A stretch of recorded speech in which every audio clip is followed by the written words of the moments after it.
Étudier la Bible, un podcast hebdomadaire pour approfondir la Bible, parole de Dieu. Bonjour à tous, je suis ravi de vous retrouver pour ce nouvel épisode de podcast Étudier la Bible. On va continuer dans Genèse, toujours le livre de la Genèse, on est au chapitre 31. On va étudier ensemble la deuxième partie de ce chapitre. On va regarder les versets 22 à 55. C'est un passage où en fait Jacob s'est enfui de chez Laban. Laban va le rattraper et ils vont avoir une conversation avec une petite altercation, mais ça va finir par la conclusion d'une alliance et on va regarder aujourd'hui donc les traits de caractère de Jacob, de Laban et les caractéristiques aussi de cette alliance. Alors on va pas lire tout ce chapitre, je vous laisse le lire, chapitre 31, versets 22 à 55, parce qu'il est trop long. On est dans un format podcast et si vous voulez, faites une petite pause là, sur ce podcast, vous ouvrez votre Bible et vous lisez ces passages et ensuite vous reprenez la lecture, l'audition de ce podcast. C'est un grand chapitre, le chapitre 31. Alors par contre, on peut le découper en 3 grandes parties. Versets 22 à 29, Laban qui rattrape Jacob. Ensuite, versets 30 à 42, on a l'histoire des Téraphim. Et versets 43 à 55, on a Jacob et Laban qui font alliance. Alors, première partie, Laban rattrape Jacob, versets 22 à 29. Alors, c'est sur la montagne de Galad. C'est la première mention ici de la montagne de Galad dans la Bible, ou de Galad en général d'ailleurs.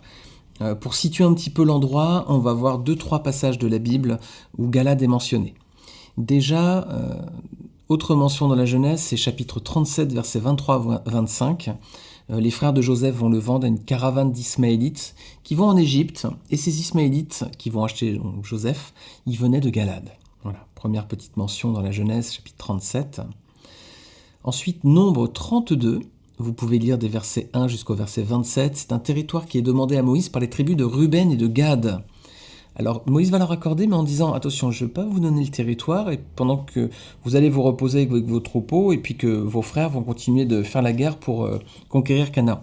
Donc vous pourrez avoir ce territoire, mais à une condition, c'est que vous aidiez vos frères à faire les conquêtes des villes. » Et ils vont accepter, et effectivement, ça va leur être accordé au verset 40, notamment. Vous pourrez voir Nombre 32, verset 40.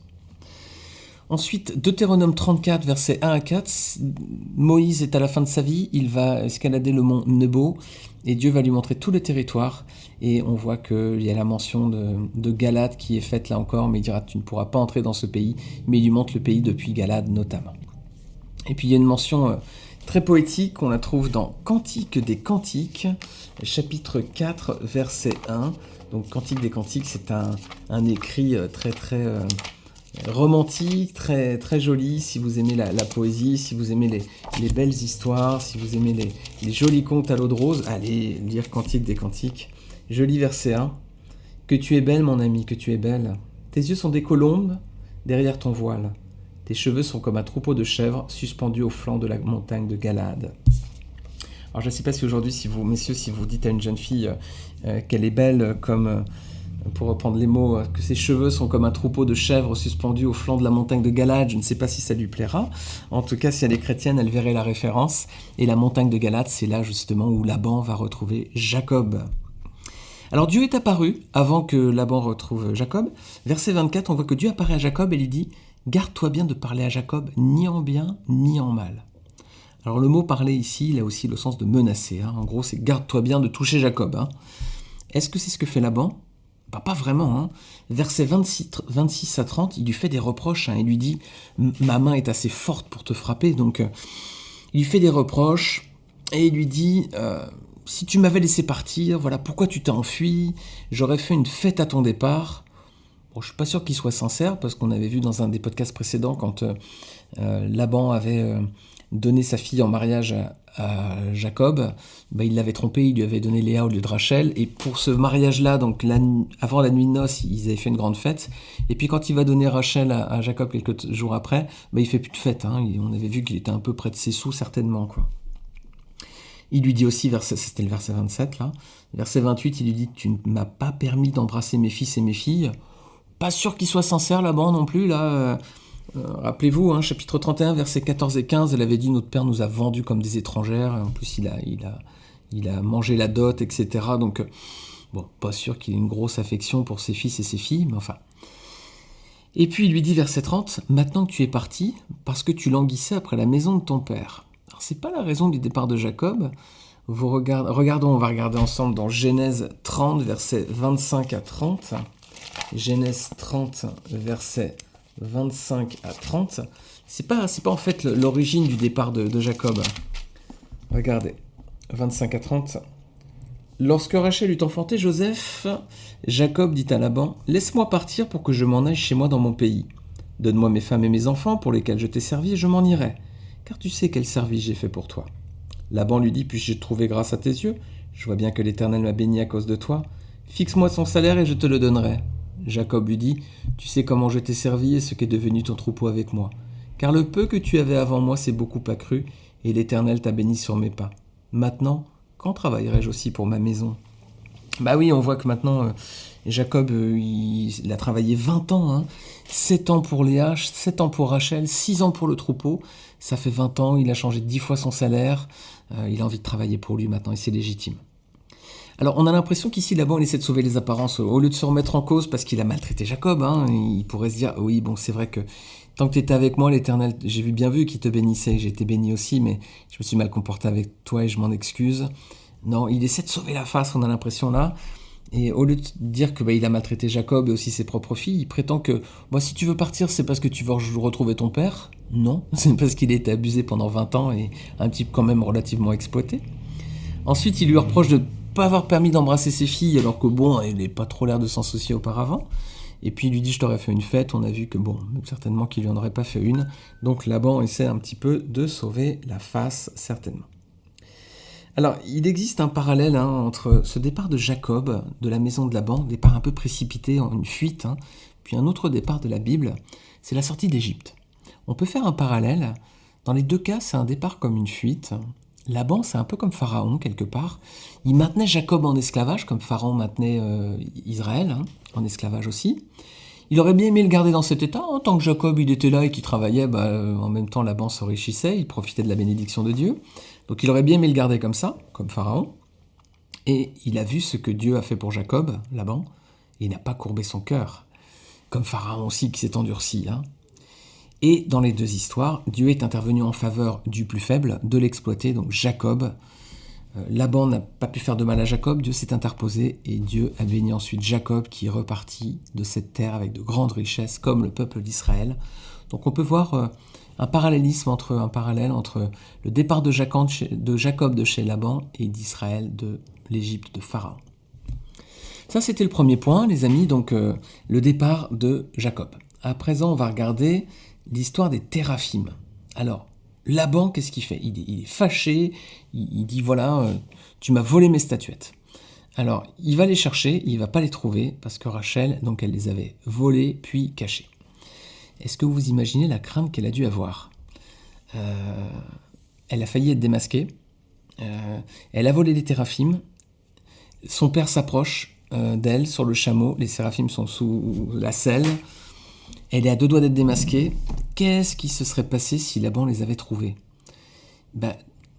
Déjà, on voit la sentence. Quelle sentence il y aurait eu ? Jacob dit qu'il périsse celui qui a volé cela. Donc, il y aurait eu la peine de mort, certainement. Donc, vous imaginez la crainte qu'elle a dû avoir ? Je ne sais pas si vous êtes déjà trouvé dans cette situation, vous avez menti, vous étiez à 2 doigts d'être démasqué et vous avez eu des sueurs froides, les amis. Eh oui, mieux vaut ne pas voler ou mentir. Voilà, la Bible dit, Dieu a horreur de ça, du mensonge, de la fausseté, voilà. C'est quelque chose qu'il a en horreur. Et c'est mieux pour nous, parce qu'effectivement, si on ne vit pas selon le mensonge et la tromperie, on ne se mettra pas dans ce genre de situation. On s'imagine que Rachel, elle devait être vraiment... elle a dû sentir sa dernière heure arriver. Alors, Laban, il ne trouve pas les téraphim, et Jacob, maintenant, il va lui faire des reproches. Là, il va prendre la moutarde, va lui monter au nez, si on peut dire. Il va lui dire ces 4 vérités. Alors, qu'est-ce qu'on apprend sur le traitement reçu par Jacob durant son séjour chez Laban et sur son caractère ? Regardez les versets 36 à 42. Verset 37, on se rend compte que Jacob, il n'est pas voleur finalement. Il n'est pas voleur. Verset 38, il n'a pas profité non plus de la situation pour manger la graisse. Donc, on dirait aujourd'hui, il n'a pas fait d'abus de biens sociaux, quoi. Il n'a pas profité de la croissance de l'entreprise pour mettre ça dans sa poche. Il n'a pas profité de la graisse du troupeau. Il a été relativement intègre, on va dire. Hein. D'ailleurs, verset 39 aussi, il est honnête et intègre, hein, contrairement à Laban. Hein. On voit que Jacob aussi, là, il était honnête et intègre dans cette histoire. Il était aussi courageux, hein, jour et nuit, il travaillait, le froid, la chaleur, etc. En plus, il n'a pas gémi sur son sort, a priori. Verset 41, il a tenu ses engagements, c'est un homme de parole. Et 42, qu'est-ce qu'on peut voir aussi sur son caractère ? Mais il a reconnu la main de Dieu, les amis. Voilà, il s'est bien reposé sur l'Éternel. Donc, il n'est pas voleur, il n'a pas profité de la situation, il a été honnête, intègre, courageux, sans gémir. Il a été un homme de parole et il a reconnu la main de Dieu. Alors, qu'est-ce que ça peut dire sur Jacob ? C'est pas l'image du Jacob qu'on avait. On lisait toujours un Jacob trompeur, manipulateur, un escroc, en quelque sorte, on dirait aujourd'hui. On voit que cet homme, en fait, il a changé. Et c'est pas celui qu'on avait imaginé, en fait. On avait une certaine lecture de l'histoire avec les éléments qui étaient à notre disposition. On avait vu qu'un aspect des choses qui était mentionné au chapitre précédent. Et à présent, on voit ce personnage sous un autre angle avec d'autres aspects. Et ça nous dit que parfois aussi, on juge les personnes trop vite, les amis. On va se dire, cette personne-là, alors pas du tout, là, alors vraiment, elle est comme ci, comme ça. On peut dire ça avec nos conjoints aussi, peut-être parfois, on peut dire ça avec nos frères et sœurs à l'église, j'espère pas. Mais parfois, on a des opinions, on dit, telle personne. Mais parfois, on n'a qu'une apparence. Et en fait, les personnes, parfois, elles auraient d'autres valeurs qu'on ne voit pas, qu'on ne connaît pas. Donc, ne jugeons pas trop vite. Jacob et Laban, voilà, qui se retrouvent à présent et qui vont faire alliance. Jacob a changé pendant toutes ces années-là, et à présent il est un homme différent. Et Laban, on a vu, là, il y a quelques temps, quand j'ai relu ces versets, on a vu que Laban a bien compris qu'il s'était enrichi en fait aussi au contact de Jacob. Hein. Donc il va lui proposer une alliance. Mais auparavant, il va lui faire un reproche encore, il va lui dire, verset 43, « Ses fils sont mes filles, ses enfants sont mes enfants, ce troupeau est mon troupeau, et tout ce que tu vois est à moi. » C'est vrai ça ? Non, c'est pas vrai, c'est faux. Ses fils sont plus ses filles. Jacob, il a travaillé 7 ans pour Léa, 7 ans pour Rachel. Donc ce sont plus ses filles, maintenant ce sont les femmes de Jacob. Ses enfants sont mes enfants. Non, c'est les enfants de Jacob avec Léa et Rachel, c'est pas les enfants de Laban. Ce troupeau est mon troupeau. Pas vrai, Jacob, il a travaillé 6 ans pour l'avoir. Tout ce que tu vois est à moi, c'est faux. Laban, on voit qu'il essaie d'arranger toujours les choses en sa faveur, quoi. Alors comme il sait que Jacob est béni de l'Éternel, il va lui proposer une alliance. Cette alliance a lieu à Mitzpah. Mitzpah dans la Bible, c'est important, c'est là où Saül a été oint roi d'Israël. Vous pourrez relire dans 1 Samuel chapitre 10, versets 17 à 24. C'est à Mitzpah. Là où Jacob et Laban vont faire alliance, c'est là que Saül sera oint roi sur Israël. Regardez un petit détail encore pour voir le personnage de Laban. Regardez avec moi chapitre 31, versets 44 à 46. Qu'est-ce qu'on lit dans ces chapitres ? On voit que Jacob dit à Laban, verset 44, « Viens, faisons alliance moi et toi, et que cela serve de témoignage entre moi et toi. » Écoutez bien la suite, versets 45 et 46. « Jacob prit une pierre, il l'adressa pour monument. Jacob dit à ses frères, ramassez des pierres, ils prirent des pierres, et ils firent un monceau, et ils mangèrent là sur le monceau. » Donc on voit Jacob qui prend une pierre, qui fait un monument, puis ensuite il dit à ses frères, ramassez des pierres, et ils font un monceau, et ils mangent à cet endroit-là.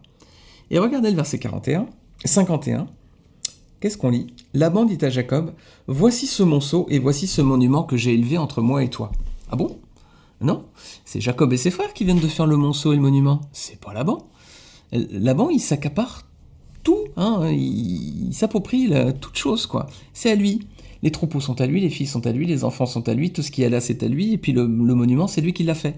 Pas vrai, c'est tout ça, c'est faux. Laban, c'était vraiment un personnage étonnant. Hein.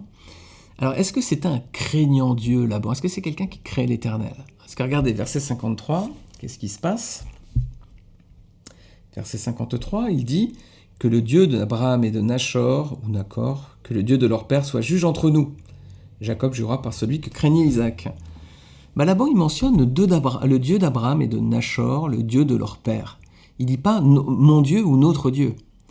Parce qu'il sait bien que c'est le Dieu de Jacob aussi, vu qu'il s'est révélé à lui juste avant que Laban le retrouve. Il ne dit pas ton Dieu ou mon Dieu ou notre Dieu. Non, il dit le Dieu d'Abraham et de Nachor. Donc il ne connaît pas Dieu en fait. C'est pas son Dieu à lui déjà. C'est pas son Dieu à lui. Parce qu'en plus, on n'a pas de preuve que Nachor, il est vraiment craint et révélé Dieu. Abraham, il était parti, il avait quitté son pays. Nachor était resté. Il n'y avait pas de mention de la crainte du Dieu d'Abraham par Nachor. En plus, Laban, on voit qu'il avait des téraphim. Donc c'était une famille idolâtre. Et d'ailleurs, ça semble confirmé dans la fin du verset. On voit que Jacob jura par celui que craignait Isaac. Voilà. Laban dit par le Dieu d'Abraham et de Nachor. Et Jacob, lui, il va jurer par celui que craignait Isaac, voilà, son père. Alors, qu'est-ce qu'il fait Jacob ici, verset 54, pour conclure ? Jacob, il offre un sacrifice sur la montagne et il invita ses frères à manger. Qui est-ce qui est à l'initiative de cette alliance ? On l'a vu, c'est Laban. Qui était le plus âgé, le patriarche, entre les deux ? Le chef de famille, c'était Laban. Et qui, légitimement, aurait dû faire le sacrifice ? Laban ? Mais non, c'est Jacob qui va le faire. Qu'est-ce que ça nous montre, ça ? En fait, maintenant, Laban, je pense qu'il a compris la position de Jacob devant Dieu. Dieu s'est révélé à Laban pour lui dire « tu touches pas à Jacob », donc il a compris que Jacob avait une relation à présent privilégiée avec Dieu. Et puis, Jacob, lui, commence à devenir vraiment un homme de Dieu, il commence à trouver sa place. Donc Laban, il a bien compris qu'il faut qu'il se mette en retrait. Ça va se faire entre Dieu et Jacob. Et puis Jacob, il commence à devenir vraiment un homme de Dieu. Il accepte sa position maintenant de faire le sacrifice. Alors c'est vraiment un homme qui a beaucoup changé. C'est un homme qui commence à prendre sa vraie place devant Dieu. Mais on va voir la semaine prochaine qu'il va vivre vraiment un événement décisif au prochain chapitre, qui va vraiment cette fois transformer complètement sa vie et tourner son cœur définitivement vers le Dieu de ses pères. Et on verra ça dans le prochain épisode. Voilà les amis, je vous remercie pour aujourd'hui. Que ces paroles nous encouragent à être comme Jacob, nous laisser transformer par Dieu. Naturellement, on n'est pas des êtres intègres, honnêtes, remplis d'amour. Non, nous, on va plutôt profiter, on va plutôt chercher la meilleure part. Mais il faut que le Seigneur fasse son œuvre dans nos cœurs. Jésus-Christ est mort sur la croix pour nos péchés à nous, pour nous sauver, pour expier nos fautes. Et puis à présent, il nous demande d'être à son image. La Bible dit qu'il faut qu'on se convertisse, donc il faut qu'on soit à l'image du Fils. Et le Fils, il est parfaitement intègre. Jésus-Christ était parfaitement intègre en tout. Sa langue n'a pas dit de péché, il n'a pas commis de péché. Et Dieu veut que nous soyons à son image. On n'est pas naturellement comme lui, on est plutôt des Laban ou comme le premier Jacob. Et Dieu, à partir de ce que nous sommes, il nous façonne, il travaille. Et on voit le processus à travers Jacob. Alors je prie que ce processus soit le même pour chacun d'entre nous, chacun d'entre vous, que le Seigneur fasse son œuvre en nous et que nous ayons la sagesse de laisser Jésus-Christ prendre toute la place dans notre cœur. Voilà mes amis, je vous remercie beaucoup, je vous dis à la semaine prochaine. N'hésitez pas à partager ce podcast et puis si vous l'appréciez, n'hésitez pas à laisser une note sur iTunes ou un commentaire. Je vous remercie beaucoup et je vous dis à la semaine prochaine.